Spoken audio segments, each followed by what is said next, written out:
Okay, good evening, everyone. Kalispera says, hope you're all well. Allow me to begin by acknowledging the traditional custodians of the land on which we gather today, the Wurundjeri people of the Kulin Nation. We pay respects to their elders, past, present, and emerging. Welcome to tonight's seminar, which is delivered by Sydney-based Dr. Vasilis Adrahtas and entitled The Mystique of Buddhism in the Oeuvre of Nikos Kazantzakis. However, before we move to tonight's seminar, some household items. Next Thursday, the 15th of May seminar will be by Evangelos Demos from the University of Sydney on the geopolitics of Greek foreign policy. From a great idea to great ideas. He's presently completing his doctorate under the supervision of Professor Vasilis as someone else in this audience. So come along and support him. One of the aims of this series is also to promote young up-and-coming sort of research scholars as well. For the month of May, all the 5 seminars in May will be held at the mezzanine level. Then we move online again in June, and then the winter break. So, yeah. With respect to tonight's seminar, I'd like to thank our sponsor, Kostas Ivanides, and invite you all to become sponsors of a seminar of your choice. Another reminder that the tickets are available for the GCM theatre production Girls in Crisis, Koritsya se Krisi, which will be hosted at Doncaster Playhouse this weekend and the following weekend. Now let's return to tonight's topic and welcome our interstate speaker, Vasilis Adrahtas, who will be speaking on the Mystique of Buddhism in the Oeuvre of Nikos Kazantzakis. Nikos Kazantzakis, as you all know, is the author of Zorba the Greek and the Last Temptation of Christ. Was fascinated by figures he considered the immortal dead, those figures in human history who pushed the boundaries of human potential. These figures for him included Jesus Christ, Buddha, Lenin, Nietzsche, all held a place in his philosophical and literary explorations. He admired their ability to transcend limitations and find meaning in existence. Kazantzakis, while known for his Christian faith and influence of the Christian tradition in his writing, also showed interest in Buddhism and its teachings. While his works often engage with Christian themes and figures, some scholars also see elements of Buddhist thought and perspectives in his exploration of humanity and the search for meaning. While not a Buddhist himself, Kazantzakis engaged with Buddhist concepts and philosophy, possibly influenced by his travels and interactions with other cultures. Most likely found parallels between some Buddhist teachings and his own spiritual journey. Buddha, his teachings on enlightenment and detachment, represented a path to inner peace and self-realization that resonated with Kazantzakis. This will be the focus of tonight's presentation. A bit of a background on our speaker. He holds a PhD in sociology of religion from Bandung University in Athens, and a PhD in studies in religion from the University of Sydney.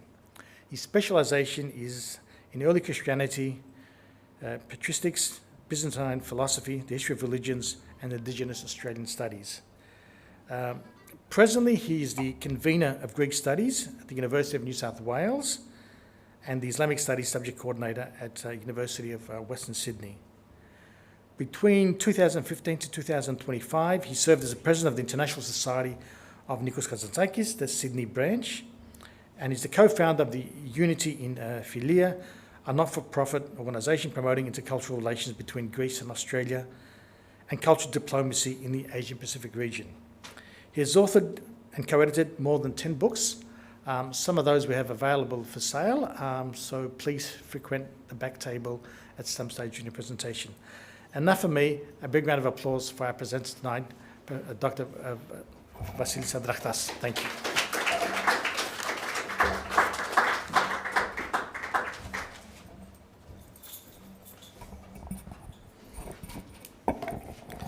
Ευχαριστώ, Nico. Welcome, everyone. It's with great pleasure that I'm here tonight for many reasons, but perhaps the most important is that it's the first time I've ever been here in this building, and the first time I'm, presenting a talk. So I hope it's not going to be the last. So it's very fortunate that Nick was open to my participation and embraced the topic that we talked about and suggested for tonight. I would also like to thank, the Greek Center and the Greek Orthodox community for allowing me to be here. This is a lovely city, in many respects quite different from Sydney, and it's interesting to be here from time to time. Now, my topic, the Mystique of Buddhism, in the Oeuvre of Nikos Kazantzakis, comes somehow as a sequel and as I would dare say, a culmination of a series of events this year. Basically, I'm referring to two events that already took place in Sydney. One was an art exhibition which was devoted to the spiritual quest of Kazantzakis, and that exhibition to some extent and with some works, through some works, touched upon the Oriental influence on his thought. Last night, I was talking about Kazantzakis and Sri Aurobindo. That was the second event under the Greek Festival of Sydney. Sri Aurobindo, of course, is a very famous modern Indian mystic thinker. Of course, Kazantzakis didn't know him, but Sri Aurobindo did know his work, especially his Odyssey. And I tried to sort of reimagine and recreate a possibility of a dialogue between them. One of the books you will find amongst the books I have brought with me is devoted to precisely this dialogue between Aurobindo and Kazantzakis, of course, Kazantzakis and Hinduism. So the bigger picture, the spiritual quest of Kazantzakis, then my interest in the Hindu factor, sort of naturally, and organically led me to the exploration of Buddhism. Of course, we know, those who are familiar with the work of Kazantzakis know that one of his very sort of interesting, problematic, and lifelong engagements in terms of working on it is a work called The Buddha. So naturally one is tempted to look into Buddhism and Kazantzakis.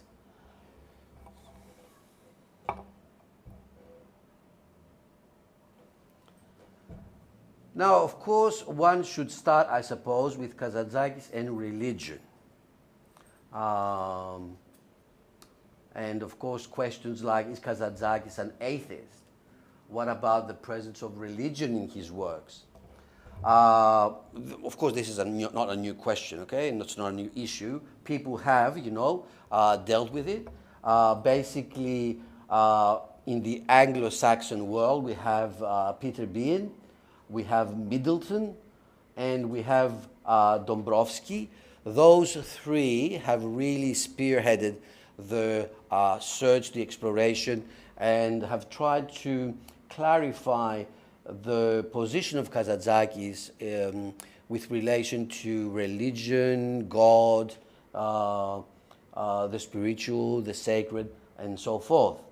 It is interesting, though, to note that the first person who probably touched upon the issue in a very original, genuine, and positive way was a theologian, a professor of dogmatics at the University of Thessaloniki, Nikos Matsoukas, the first reference, in 1988, which is 30 years roughly after the death of Kazantzakis, when no other, was looking into the issue.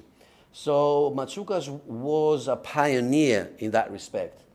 And basically his work showed how Kazantzakis not only does not go against the Greek Orthodox tradition, but in a way is faithful, radically perhaps, but faithful to its gist and essence. And I've put last one of your own. I think Nick is in Melbourne, isn't he? Nick Trakakis? Yeah.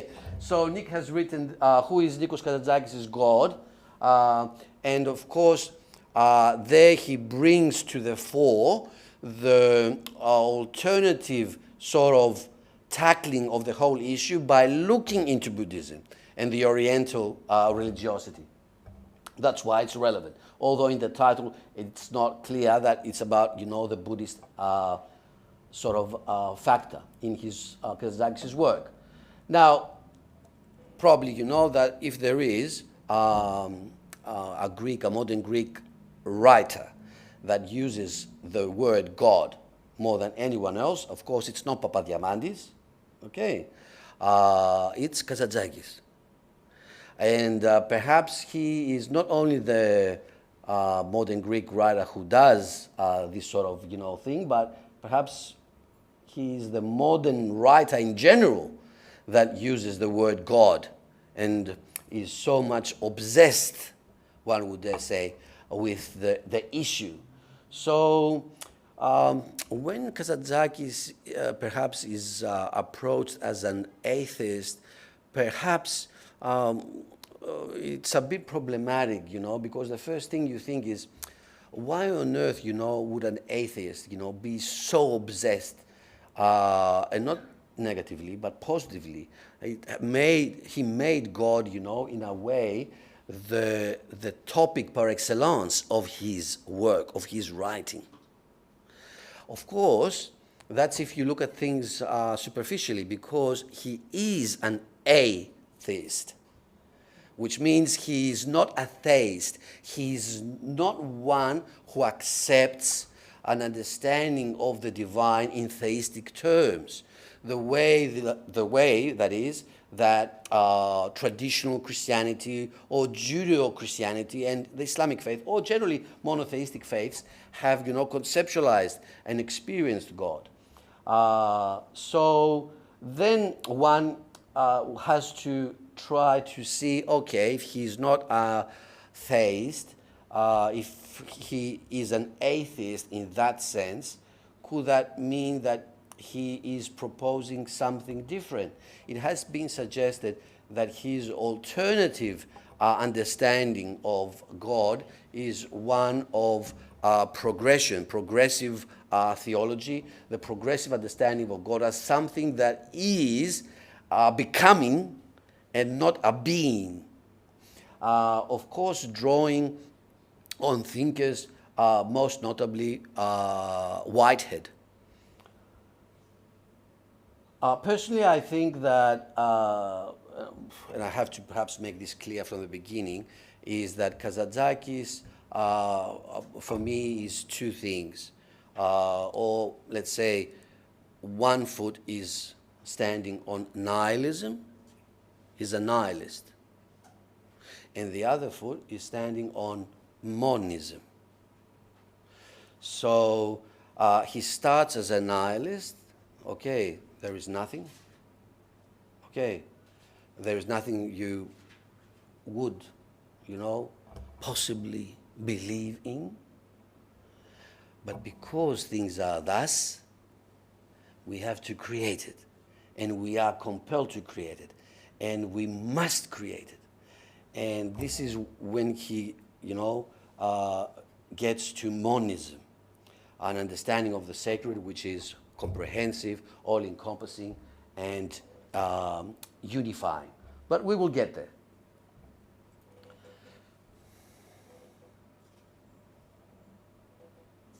So hierophany. I'm going to use a lot the term hierophany, so I need to make a conceptual clarification.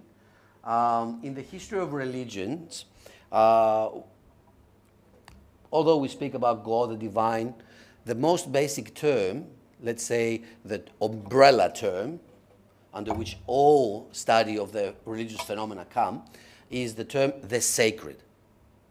Now, the sacred, of course, can be a god or God.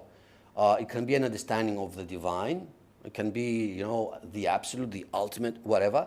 But it can be also something beyond that, more than that. As for instance, perhaps it's very telling, the indigenous case in Australia. Okay, the indigenous case in Australia is a very telling case about the existence of the sacred, beyond divine, beyond God, beyond theism, beyond all those categories that we know. Yet the sacred is present as an experience.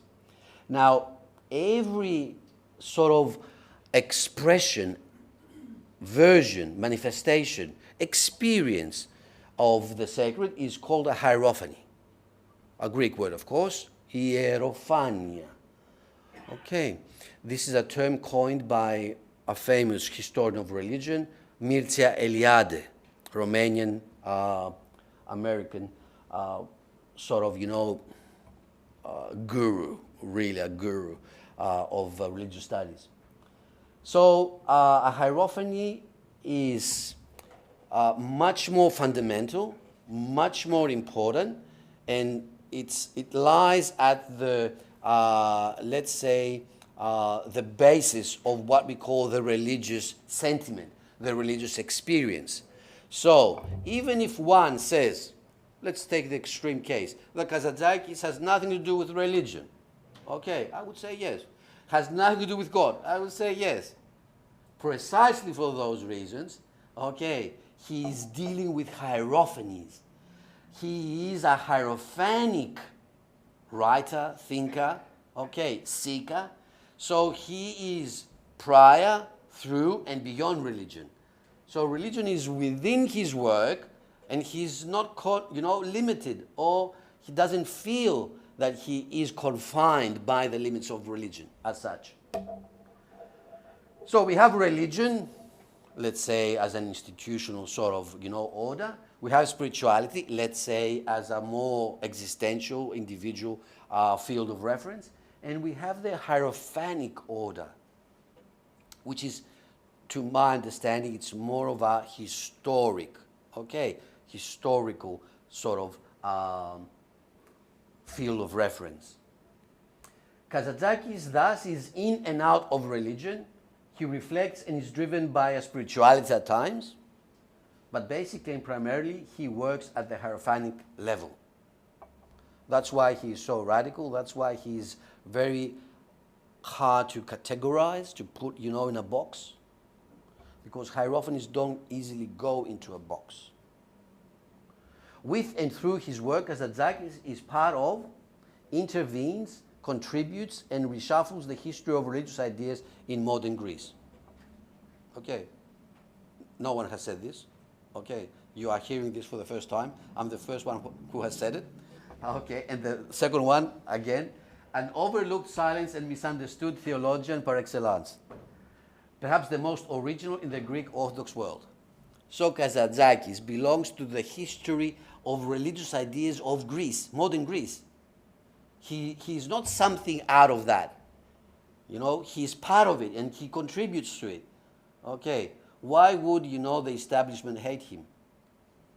Because they feel that, he's in, he's messing with them. He's in their feet, in στα πόδια τους. So, only when you are messing with my, business, I'm gonna be against you.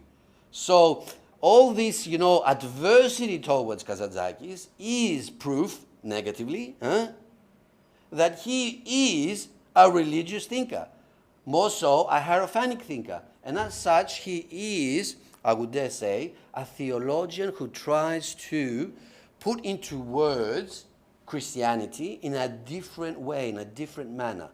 The big problem with theology nowadays, is its discourse.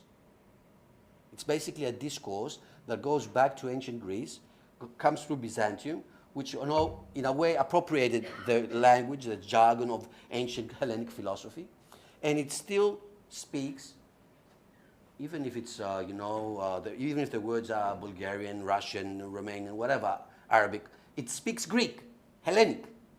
So the biggest problem is, how do you create a Christianity, a Christian theology that speaks Greek, but is beyond the Greek jargon? That's going beyond philosophy. But how can you do that? Is it possible? It's like, telling Derrida, or Levinas, okay, what are you doing? You're so much against Plato, and you want to, create a new philosophy, but that's not important. But they wanted to create a new philosophy. They wanted, to overcome and transcend Plato, although they loved him, but hated him at the same time. So Kazantzakis is a privilege because he is a philosopher, but perhaps in a Platonic, semblance. He's at the same time an artist. He writes stories. And don't forget, theology started as a story, as a narrative. Okay, the gospel, And so he writes again. He writes stories. He tries to cast the spirit of Christianity in a new mode. Did he succeed? Look, these things are not the success of one person. I think that what Kazantzakis did is only the start of something that is still, unfinished. So, non-Western experiences of the sacred in the work of Kazantzakis. Beyond Buddhism, okay, and Buddhism comes within this, field of reference, the non-Western experiences of the sacred. There is Buddhism, especially when Kazantzakis speaks and deals with tipota. Okay, this nothingness he refers to time and again. And not only in the Askitiki, but also in other writings as well. We have lots of Taoism, especially when the basic, or one of the basic complementary ideas, yin-yang, okay, of Taoism. And he's very much about this in various ways, female, male, darkness, light. And he seems to reflect that quite a lot. Many a time in a very sort of strong tension, much more than we find in Taoism.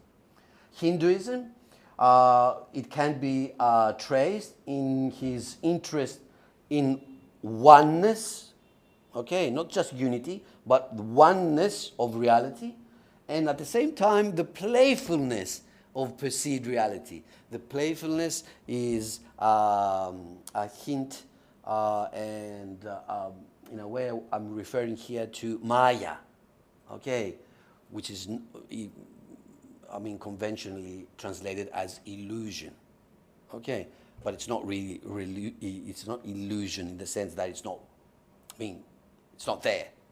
It is there, but it's not real in the sense that it's not real.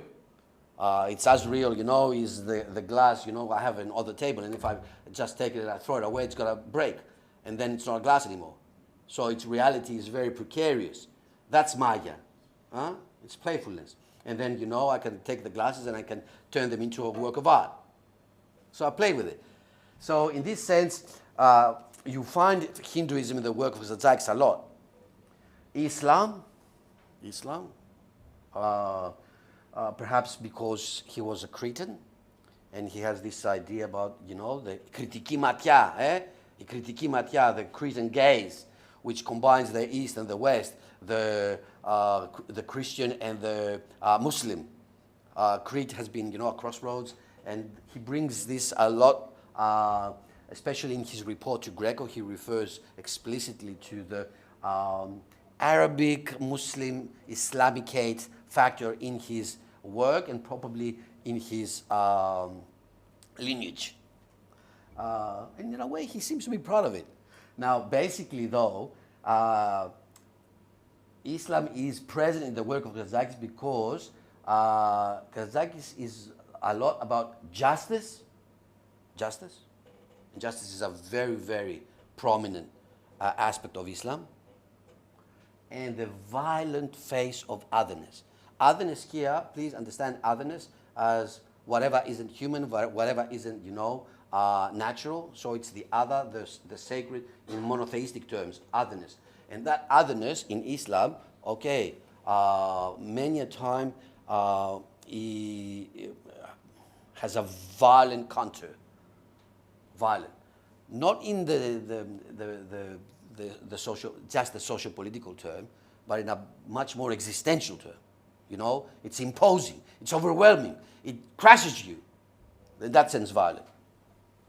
We have primal religions, which is the natural connection. There's lots of talk, about this connection. I'm just reminding you the famous episode with the amygdala, the almond tree. He just needs an almond tree, to feel elevated, and delivered.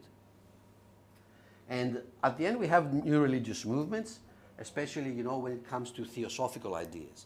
He was really much into this theosophy sort of movement, but also other new religious movements. Now, let's see the contextuality of Kazantzakis' engagement with Eastern and Oriental religiosity. Because, as we say, in academia, you always need a context. You have to contextualize. We say that to our students all the time. If you want a good mark in your essay, please just go beyond the descriptive level and, contextualize. You have to be critical, blah, blah, blah. So we're just going to do an exercise here because, of course, he does not fall from the sky. There is a context. Now, first of all, we have Friedrich Max Müller, a German scholar who basically was very active in the UK and Oxford University. He is one of the founding figures at the middle of the second half of the 19th century. Kazantzakis, don't forget, was born in 1883. Okay, so 20 years before him being born, 20 years, we have the first incipient forms of Religionswissenschaft, the study of religion. And Max Müller was one of those figures who contributed to that. But most importantly, he was the editor of this famous, until his death, of course, because then it went on, the famous series Sacred Books of the East, 50 volumes. So the Western world, okay, when I say Western world, I mean, all the figures, all the thinkers of the Western world basically came to know Oriental wisdom through this series. And Kazantzakis most likely, okay, by 1910, Kazantzakis was nearly 30 years old. He had already, concluded his study at various cities of Europe. So most likely he had come across these books on Hinduism, Jainism, Buddhism, you name it. Okay. And not only him, but before him, Nietzsche, okay, Heidegger, all these people know these things from this series, this amazing series. Now we have another one, okay, a British, Sir James George Fraser and his Golden Bough, which, is, has become so seminal and influential, not only in literature, but also in art. He belongs again, and he creates a context. We have the World Parliament of Religions, 1893, one of the major events at the end of the 19th century, which in a way signals a different understanding in the religious perspective of the modern world. That what we see nowadays, religious leaders, having interfaith contact and dialogue and wanting, to be tolerant, cooperative and coexisting. All this goes back to the World Parliament of Religions. It has more than 120, 130 years history. We have theosophy, okay, again the second half of the 19th century and the early part of the 20th century, Helena Blavatsky and Annie Besant. We have Swami Vivekananda. Swami Vivekananda, with whom Sri Aurobindo was related in a sense, the person I referred to at the beginning, was the Hindu ascetic and thinker, of course, who introduced Vedanta to the West. His first station in the West was the World Parliament of Religions, and then he took, UK and United States by storm, and he created a real, craving for everything, Hindu, Buddhist, whatever you call it. So Swami Vivekananda was very, very instrumental in this introducing and knowing of the East by the West. By the way, I open a parenthesis here. The Odyssey of Kazantzakis, okay, which was published in the 30s, wouldn't have been published if a lady, an American lady, hadn't, funded it. But that American lady who funded it was a friend of Eleni Kazantzakis, the wife of Kazantzakis. And both of them were friends, and they knew one another because they were followers of Swami Vivekananda. So in a sense, without Swami Vivekananda, the publication of the Odyssey wouldn't have, occurred. That's the connection, the Swami Vivekananda connection with Kazantzakis. The modern perennialist movement, we have René Guénon, Ananda Kumaraswamy, we have shown all these, thinkers who, in a way, propose an understanding of the existence of a perennial, eternal sort of, wisdom that is unchanging, and has value regardless of age, regardless of context, society. Okay, it's so ahistorical, but at the same time, it does reflect a certain zeitgeist at the end of the 19th century and the beginning of the 20th century. And of course, we have new religious movements after World War I and World War II.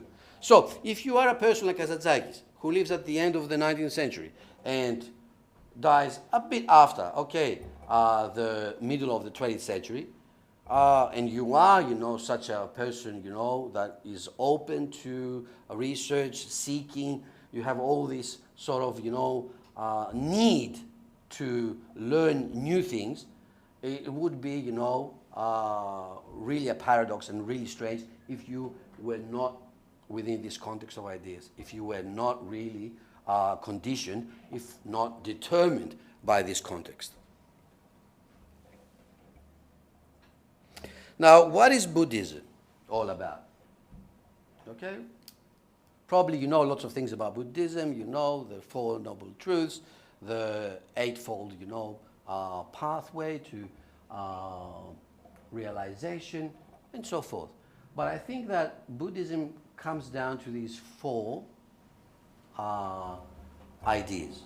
First of all, it's body, okay, which is awakening. At first you have to wake up. Okay? You have to like hypnosis. Okay? So what does that mean? It means that you have to your mind has to wake up. So you have to gain vidya, which is knowledge. You have to know things the right way because now you know things the wrong way. So awakening, it's the first step. Then you have anatta, which is no self. That everything is not nothing, but everything is anything. It sounds, it's something a Western sort of thinking template struggles to really, understand because we are so entrenched within the understanding of selfhood, identification, individuality, So we really, suffer, really suffer intellectually, to understand what is a no self? Okay, what does it mean that, something is not what it is? Can be anything else. Now, if you think of it in terms of energy, huh? Then, you know, energy takes forms, a variety of forms. And it is encaptured, you know, as energy in different forms. So perhaps if you think of anatta as you can be something else equally easily, then you probably can understand what anatta means. For instance, I'm alive now, okay? I don't know when I'm going to be dead, but I'm going to be dead. And when I'm dead, I'm going to turn into something else. That's anatta. Okay. Will I be? Yes, I will, but in a different form. It's very close to the Hellenic idea where, I mean, when the Hellenes talked about immortality, okay, they basically meant that, look, when you are alive, you are bodily, existing. When you die, you still are existing, but not bodily. But how? Spiritually? No. In memory.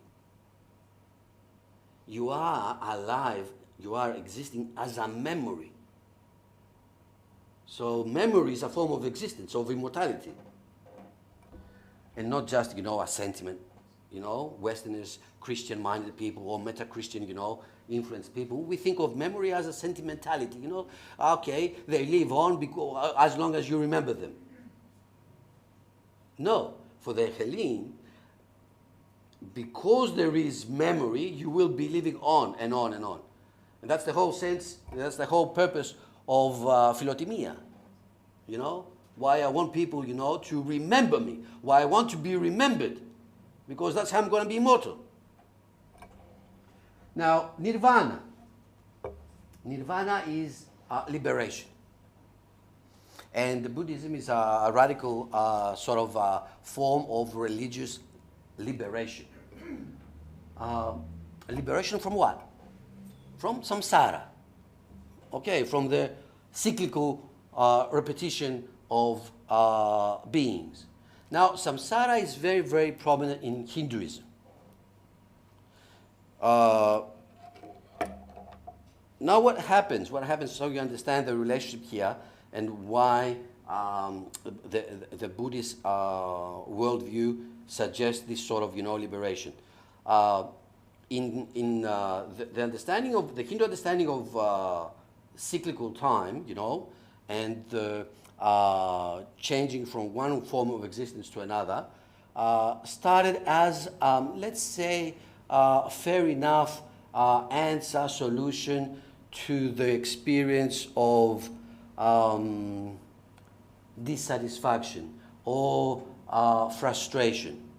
Okay, we live, we are really frustrated, we have a feeling that we haven't fulfilled, you know, our purpose. So religiously, this is translated from a Hindu perspective into, look, you have another chance. You will come back. And then you feel about the same thing, perhaps more or less. Don't worry, you will come back. Now, when this thing goes on and on and on and on, this coming back, samsara, I mean, becomes huge. This is called a kalpa, a circle, a cosmic circle. And a yuga kalpa, like a cosmic circle, can last for millions of years. And in a way, it becomes sort of, you know, for some Indian, okay, for some within the Hindu perspective, it became, I mean, meaningless, pointless. And they revolted. They suggested an alternative view. One of those views was Buddhism, because it's born within Hinduism. And it says, no, look, mate, we're not going to go like this, you know, for millions of years. I'm going to break free. I'm going to go out of it. It exists, samsara, but up to now. Now I'm breaking the cycle. And that's nirvana. That's the Buddhist alternative to the samsara, the prolonged samsara, the cosmic samsara of Hinduism. I'm not suggesting, who is correct and who is wrong. I'm just trying to help you, perhaps in a vivid way, to understand the commonalities, differences, and where everyone, is sitting.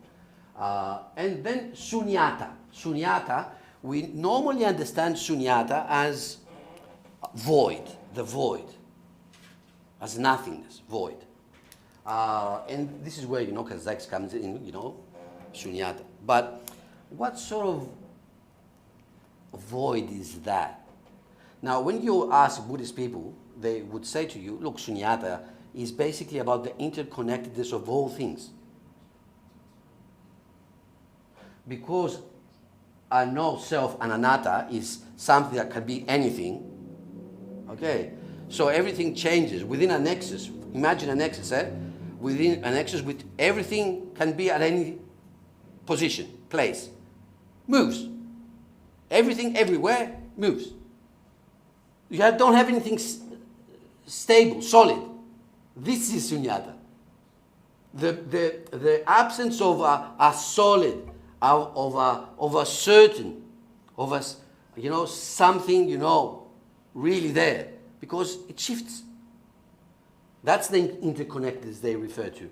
So I've decided to, sort of put it as a non-essentialist reality. Shunyata is not against reality. It's not nothing in the sense that there is nothing, not reality. There is a reality, but it's not essentialist. It's not something. Okay, it's just shifting.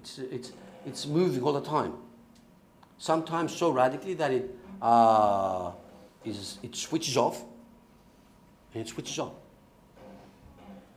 Now, Buddhism is a religious system, a tradition that addresses suffering. Suffering, huh? You remember the story of Buddha, Siddhartha. He sees suffering, and that's how everything starts. As the fundamental human condition. So, what is a human being? What is a human being? A being that suffers. Can AI suffer? I don't know. But if AI can suffer, then AI, is really encroaching and really taking up the space of the human being. Now, if the human being is basically not a being that thinks, but a being that suffers, okay, as Buddhism would have it, then we have to sort of rethink the human being and the questions of AI nowadays. And proposes, Buddhism, the transcendence of suffering through a radical deliverance.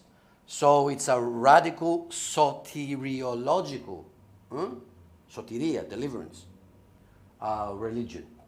By means of a total transformation, this is important, total transformation of intellect, emotions, and desire.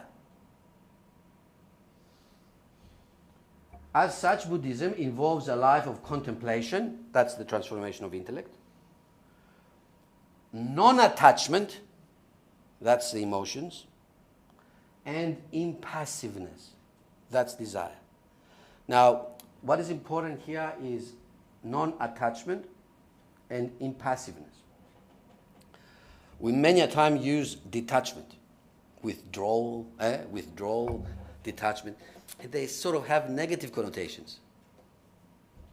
And perhaps there is, to an extent, external withdrawal and detachment.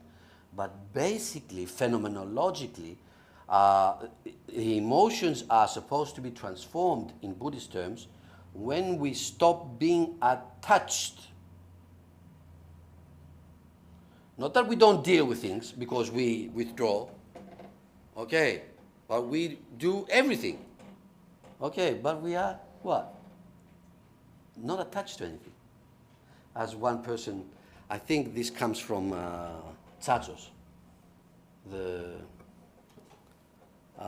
Tsatsos, the president of the Republic, some decades ago.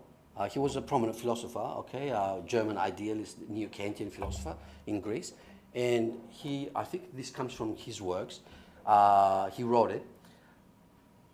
Create as if you are eternal. Create as if you are eternal. And live as if you are going to die tomorrow or just in a moment. This is, in a way, this is how he encapsulated the Platonic ethos. But in a way, it goes very well with Buddhism, because it shows that you can do everything, with all things, okay, as long as you are ready to, abandon them, leave them. Σαν να μην τρέχει τίποτα. That's non-attachment. And in passiveness, I have in mind the skeptic ataraxia. Not to be disturbed by anything. When nothing disturbs you, okay, then you have impassiveness. And of course we know the connection of the early skeptics with the expedition of Alexander the Great and how they were, influenced by Oriental thinking in developing their concept of ataraxia. Now, works of Kazantzakis that lend themselves more to Buddhist, you can find, Buddhist elements here and there, of course, but I think the works that lend themselves the most are the Symposium, to Symposion, very early work, which was unknown till the 70s when it was discovered, and of course now we know, and it's one of those quite often read, are very philosophical and in many respects sort of precursor to the second one, the Saviors of God, Spiritual Exercises, Askitiki. So in a sense, Symposium is a preparation for Askitiki. Askitiki, in some respects, one would say, abrogates the Symposium. Kazantzakis is developing, and so he goes beyond his positions in Symposium, where he's more Christian Hellenic, and into Askitiki, where he becomes more Hellenic Oriental. Then we have Zorba the Greek, Βίος και Πολιτεία του Αλέξης Zorba, basically because this is a novel full of a vital energy, So you go along things, you do everything that life, offers you the opportunity to do. But then again, you are attached to nothing. And you can just, whistle and go away. A very sort of Buddhist understanding, although subtle and sophisticated. And the Odyssey, of course, a modern sequel. Odyssey, don't forget, Odyssey is written with one sigma in Kazantzakis. One sigma. Odyssey Canonica is written with two sigma, but Kazantzakis intentionally writes it with one sigma because he wants to denote, even linguistically, that this is a different Odyssey. And it's called Odyssey, no Odyssey. Now, the famous ending of Odyssey, okay, where Odysseus has reached Antarctica, has reached, an iceberg there. He's on a sort of, raft, and basically, in his spirit, leaves him as a flame, os floga, and he goes away.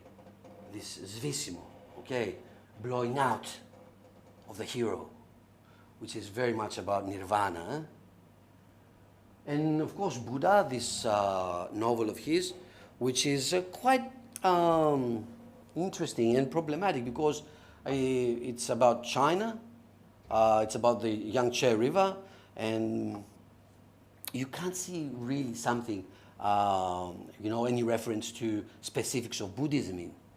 Of course, there's the main figure there who does not abandon the village, which is going to be, just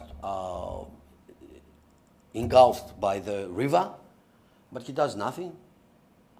So where is the Buddha here? The Buddha is in the let's say, the understanding that, look, if things are to happen, they're going to happen.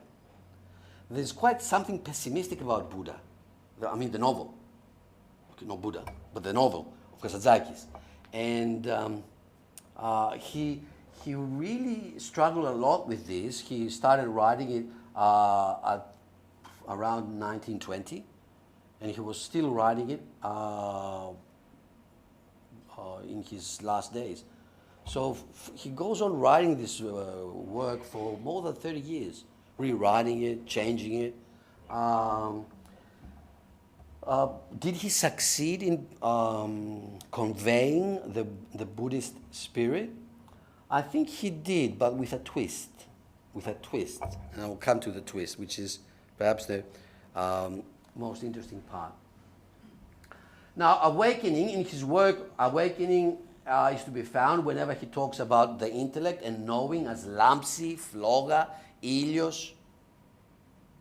No self, when he talks about the cycles of evolution. Okay, so what are you? You are the earth. And what is the earth? It's the progony, forebears. And who are the forebears? The ratsa, the race. And what's the ratsa? It's you. And who are you? The God to be. So each one of these is the other. There's no self, really. And it's aniphoros, or aniphoros. Within the meaning of aniphoros, you have this no self, because aniphoros is about evolution, and when you evolve, you become something different. So what remains from what you were? Deliverance, svisimo. When he talks about svisimo, and we saw this in the Odyssey, at the end of the Odyssey. Το μυστικό. At the end of Askitiki, he talks about the mystiko. He says, I'm going to tell you what's the mystiko of life. What's the secret of life? What's the answer? There is none. There is none because there is nothing. The mystiko είναι το τίποτα. So the mystiko, although it's about this, Kazantzakis regards it as a deliverance, as something that saves, at the end of the day, the person. Non-essentialist reality, τίποτα, άβυσσος. Τίποτα is a bit, let's say, dodgy when it comes to Kazantzakis. I think that άβυσσος is better to denote the Buddhist connotations. Why? Because άβυσσος, of course, means something deep, really deep, but at the same time it means something unidentified, something that you cannot contain, you cannot put into words. It escapes you. It goes beyond you. Άβυσσος. As when we say άβυσσος, the biblical verse, άβυσσος η ψυχή του ανθρώπου. Άβυσσος.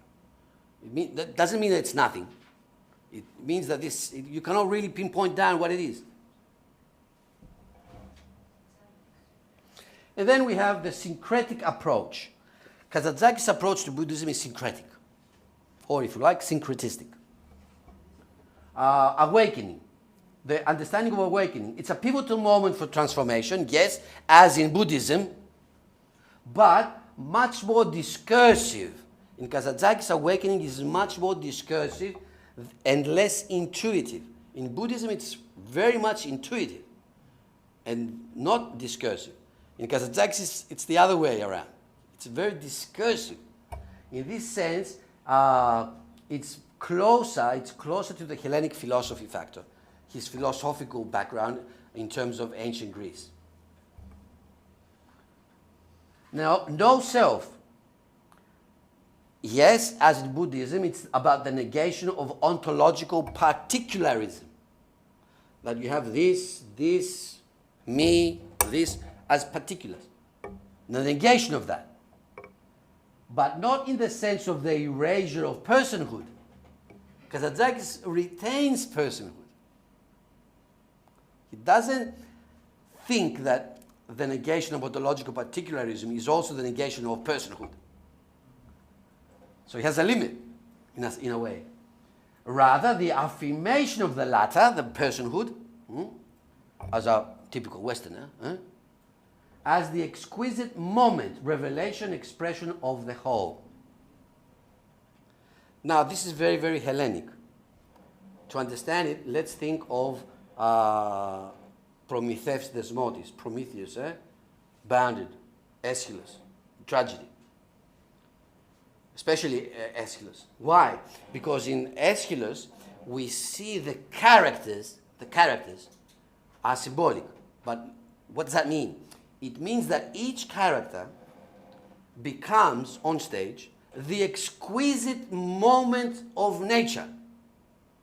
Physis, okay, is everything. And everyone is part of physis. So, it's just about playfulness. Yes, but for Greek tragedy, this playfulness has some exquisite moments. And moments as such are the symbols, the characters in the tragedy. So, again here, I think that he's very much influenced by his Hellenic background. Now, not in terms of philosophy, but in terms of tragedy.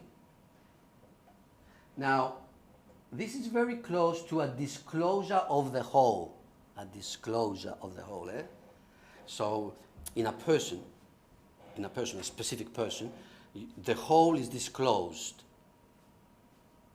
The whole is basically what is, and the personhood becomes a bearer, a means, a gate for its opening. Now, this is very close, and reminds me at least, of the Heideggerian Erschlossenheit, the disclosure. Now, it's a big question. How much of Heidegger did Kazantzakis know? How much had he read? I tend to think that he's in a sort of, undisclosed dialogue with Heidegger. He was in a dialogic relationship with the Heideggerian thought, but of one that he never disclosed to us. Because ήταν πολύ εγωιστής. He didn't want to show, I don't know. But there's so many things there that are very close to ideas of Heidegger. Doesn't mean that they are causal, that Heidegger gave them to Kazantzakis. But because Heidegger himself, is influenced by, Oriental wisdom, and of course he has this, obsession with the Hellenic. These are developments that might be happening parallel to one another, but there are affinities there. Deliverance, quite radical in Kazantzakis as well as in Buddhism, but very agonistic. It's agonistic and full of passion and liveliness. You don't have this in Buddhism. Okay, because Kazantzakis παθιάζεται. His struggle is a struggle, full of passion. This is much more a Christian ascesis. Okay, and it's much closer to Nietzsche's vitalism than Buddhism, as such. And last, non-essentialist reality, more about otherness as such. Kazantzakis is more about otherness as such, beyond words, beyond thoughts, than to the presuppositions and implications of the experience of interconnectedness. Although we find the interconnectedness in his works, we don't find it as an exploration, a reflection on the presuppositions and implications. Why is it there? And the Buddhist answer is sunyata. No. He in a way has turned elsewhere, which is the apophatic Christian tradition, and he treats otherness more in terms of, negativity, like the apophatic theologians did. Kazantzakis' syncretism is predominantly an integral one. There's lots of ways that one can be a syncretic thinker. He can be competitive syncretism, For instance, you say, you are a Christian, okay? And I say, no, you're not a Christian, I'm a Christian, because you say 1, 2, 3, and I say 4, 5, 6. And my 4, 5, 6 is the opposite to yours, and I'm a competitive syncretism. Okay, for instance, the early church said what? The Jews are what? They're not true Jews. We are the true Jews. You are fake Jews. We are the true Jews. You are fake Jews. This is competitive syncretism. All you say, everything, it's ours. So we appropriate the other and we make the other the same. That's competitive syncretism. Then you have syncretism, which is borrowing syncretism. I borrow one element from here, one there, combining syncretism. I combine elements, much more, let's say systematically. But the finest syncretism is the integral syncretism, where you become the other by remaining the same. In a very, very, very sort of, sophisticated way. Of course, it requires lots of serious engagement with the other. And Kazantzakis, I think, predominantly is an integral syncretic thinker. He has his, combining, borrowing moments. Perhaps he's competitive as well. But with regards to Buddhism, he's integral. Yet the latter should be regarded more as incentives and inspiration rather than as genuine representation in his work. How did he manage to be so, in such an integral way, Buddhist without becoming a Buddhist?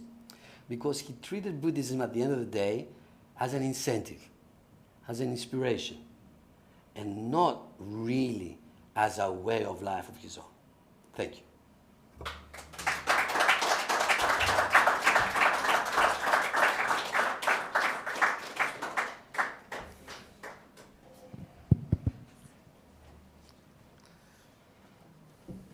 Thank you, Vasilis, for the fascinating sort of presentation. Στέκομαι εδώ. Ναι, Okay. μια χαρά είσαι αυτό. And I'm sure there'll be a few questions from the audience. Usually, Nico? Thank you very much. That was a very erudite and inspiring and beautiful presentation. Thank you. Little comment and suggestion maybe, and then a question. Do you think the dialogue that you imagined between Heidegger and Kazantzakis was also in existence with Bergson? So as a philosophical interplay and between the creative and the philosophical, the story and the reflection. But my also supplementary question is, do you also think this agona that you described with Western and Eastern thought is also gendered? Because when you read it now, some of his work, it's very misogynistic. But it's also very contradictory. Because on the one hand, you see the male characters performing this discursive struggle with detachment, enlightenment, discovery, the void, and the whole implications of the universe. You see that discursively with the male characters, but the female characters, when the narrator presents them, they're very derogatory often, but in their own words and through their own practices, they are intuitively performing some of the qualities that the men are struggling with. So I always found that very fascinating, this contradiction between how the narrator often sees women and how, as the author, he enables them to speak and finds a voice and appreciates their practice, which is far more complex than what the category that they are often presented with. Thank you, Nick. Yeah, regarding the first question, it goes without saying that explicitly Kazantzakis, confesses his debt, his spiritual debt to Bergson. He doesn't do anything of the same, far from that, regarding Heidegger. Of course, there is a big problem regarding, his existentialist sort of, leaning or not. And you had amongst your own, we were talking about Howard Dosa before with Nick, who passed away 3 years ago. And he was a very, very good reader of Kazantzakis, and he was an advocate of Kazantzakis as an existentialist. Now, if Kazantzakis is an existentialist, then somehow there is a bridge to connect him with Heidegger, who traditionally has been, related to the movement of existentialism, although Heidegger is far beyond that. Personally, I don't think that Kazantzakis was an existentialist. There is an existential sort of concern in his work, very prominent, but he's not an existentialist. Why? For one reason, and that's enough for me. Existentialism is basically pessimistic. You are thrown in the world. You can do nothing. Okay, you just are here to suffer. And your realization of these things, is basically what perhaps will enable you to drag your existence through, life.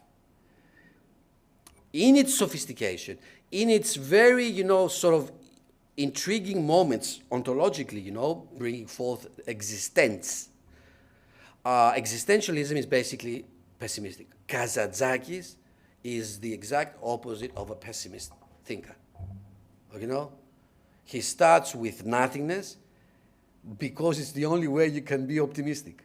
Why? Because you are ultimately, eventually free to create anything out of nothing. So in this sense, I would dare say that he also has something which is quite anti-Heideggerian. He doesn't have although, Heidegger has his, let's say, moments of, let's call them hierophanic, enlightening moments, but there's a bleakness, he's a bleak thinker, the end of time, the end of history. Okay, he's an interpreter of European nihilism in a very, and I'm not saying in a non-genuine way, probably that's the way that Nietzsche himself understood nihilism, as the end. The end. But it's not the way that Kazantzakis understands nihilism and the end. But yeah, it's a big problem. Heidegger is a big problem in Kazantzakis. I cannot help but thinking that he owes a lot to Heidegger, more than what he would be willing to confess. Now, the gender issue. I think you are spot on, but I think you also gave the answer. Why? Because in terms of, modern narratological hermeneutics, there is the author, there is the characters, there is the privileged, narrator. There's lots of voices in our work. So when you come across, such a negatively gendered passage, Odysseus, looking at Penelope when he returns and she's so old, okay, but he doesn't even want to touch her because she's full of glitza. Glitza. Τι είναι τούτη εδώ η γριά, πώς έγινε έτσι. So who is speaking now? Is it Kazantzakis? Is it, an average, man that would say that exactly as expected by a certain audience? So narratology, as a hermeneutics perspective, gives answers to these questions. But generally speaking, the gendered element is balanced in Kazantzakis' work. The one wouldn't be without the other. yeah.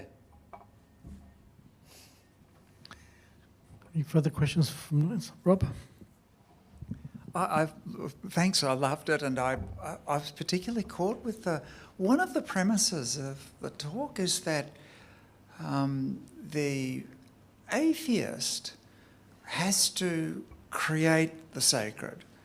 And it made me wonder, in your view, is this a necessary consequence of creating the sacred, that one has to be an atheist, or, you know, or at the very least to entertain the kind of scepticism of apophatic theology, where you say, well, there is a God, but I've got no idea what that means because God is so infinitely beyond me, and therefore I have to create it.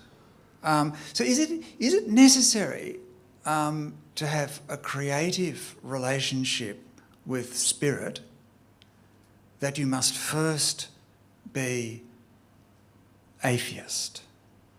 And are these in a perpetual cycle, that you cannot have the one without the other, and that it is the unconscious nourishment and the other thing is it necessary in the sense that you can only arrive at spiritual creativity through atheism, or is it that it is the property of a genius, let's say, the like of which you're illustrating? So that's broadly, I just found it a really fascinating moment. It was very early on in the talk. Yeah. Yeah. I would just like to add to that something a little, that presumably there are lots of types of atheism. What we see in Kazantzakis is an atheism rendered a hierophanic experience, something which is not the normal case with atheism. So Kazantzakis does connect atheism, creativity, the hierophanic experience. Another thing I would like to say is that he's a nihilist, but I said with one foot. Let's think of it as being, you know, in terms of axiology, he's a nihilist. In terms of metaphysics, ontology, he's a monist. He does believe that there is a reality, but reality is, let's say, something value-free. It's a thing. So God, the divine, the sacred, is the creation of value, and presumably ultimate value, within indifferent something. In this sense, perhaps someone can really sort of, you know, see somewhere a Hellenic, the Hellenic factor, because, for instance, in Plato you have the demiurge, okay, and you have, of course, physis, nature, inne. Now, the demiurge is something, you know, active within that, although inne as such is unchanging, eternal. So you can have the combination of two. I'm not saying that he is reproducing the Platonic thing. I'm just saying that starting from the absence of value over against a reality which is value indifferent, he proposes the spiritual, the hierophanic, the religious, as the attempt, the project to create ultimate value within it. To give meaning, as we would say, to give value to something that doesn't have it inherently, intrinsically. That's creation. That is like an artist, you know? You take elements, pigments, paper, wood, stones. You take things which are, you know, in themselves just materials, and you put them together, and you have a fine piece of art. There is there something that wasn't there.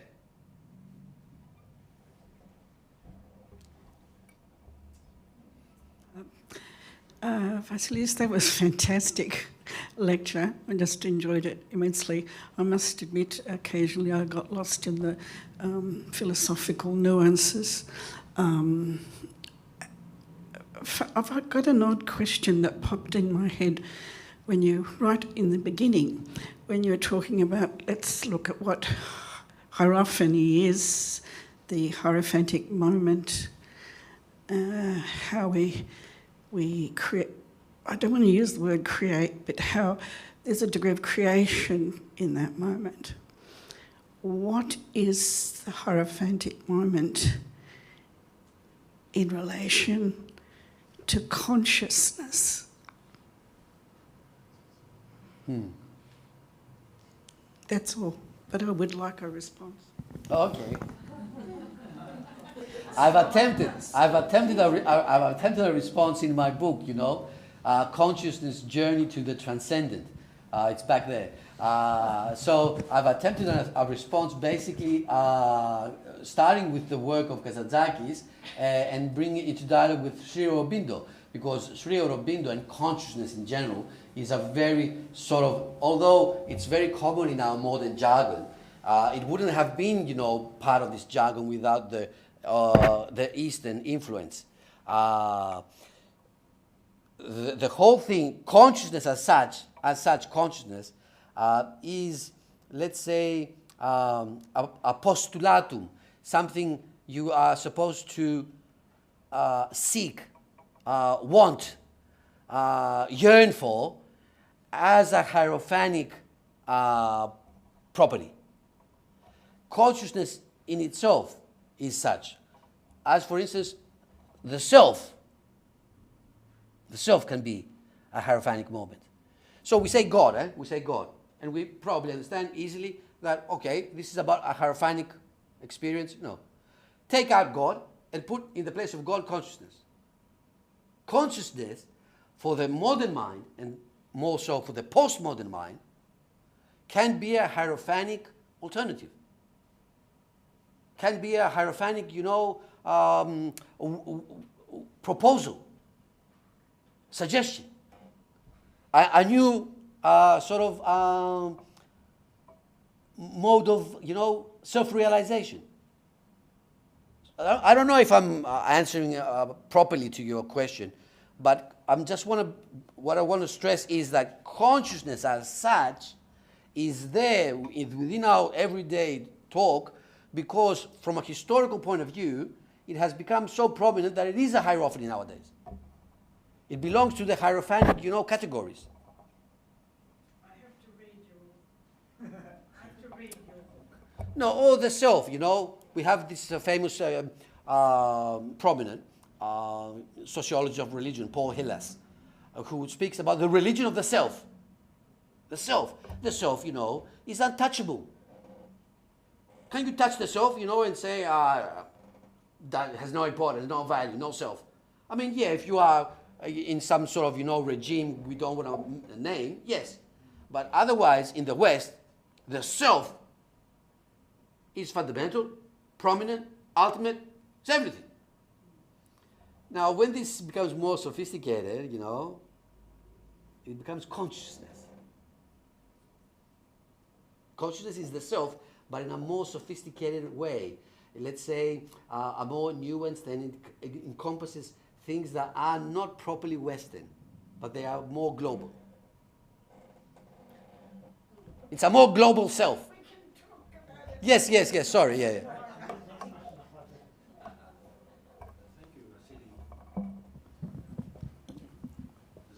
Hello? Oh, sorry. Oh, yeah. Thank you, Vasily. In the lovely way you've presented it, you, especially in bringing out the suffering, and I was thinking while you're talking that it's not just an element in Buddhism, but Christian thought and Greek tragedy. And obviously, Kazantzakis was a very powerful character. Is what sense of conviction did he lead his own personal suffering to reach his optimism? Yeah. It's a good question, and it would require a lecture in itself, a comparative lecture on suffering. to be as concise as possible. What's suffering for the Hellenes? Suffering for the Hellenes is being crushed by the overwhelming power of nature. Πέφτει στα χέρια της φύσης και η φύση σε συντρίβει, σε κάνει κομμάτι. Η φύση είναι παντοδύναμη. What's suffering in Christianity? Suffering in Christianity wouldn't be there in the first place if it wasn't for evil. There's no evil in the Hellenic worldview. Evil as a, let's say, even not just a hierophanic experience, but evil as a proper subject of reflection is Christian. Evil. And I don't know if there is any other experience, tradition, worldview that deals so much with evil, has so much to say about evil as Christianity. Now, Buddhism. Suffering in Buddhism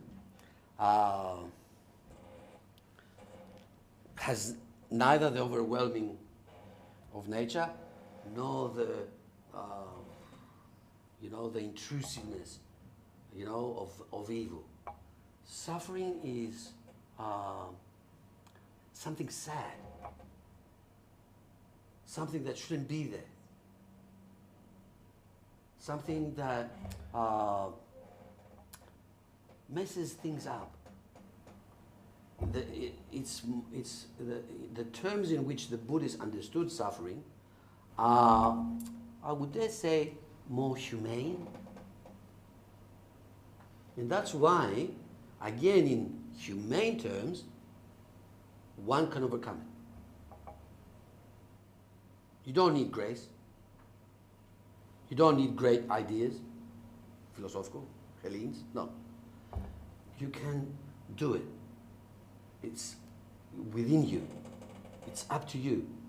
This humane answer shows that suffering is something much more humane in Buddhism than in the other two traditions you refer to. But it's a very big topic. It's a very big topic.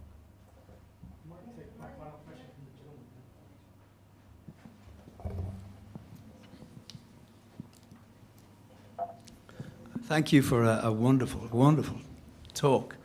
Yeah, in Buddhism, I like to think of the Buddhist view of suffering as dissatisfaction, because things are constantly changing all the time.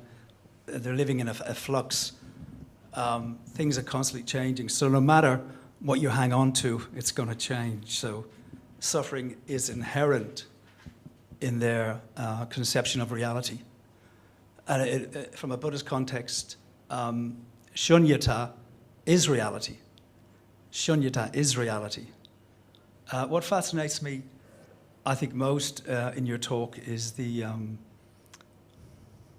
how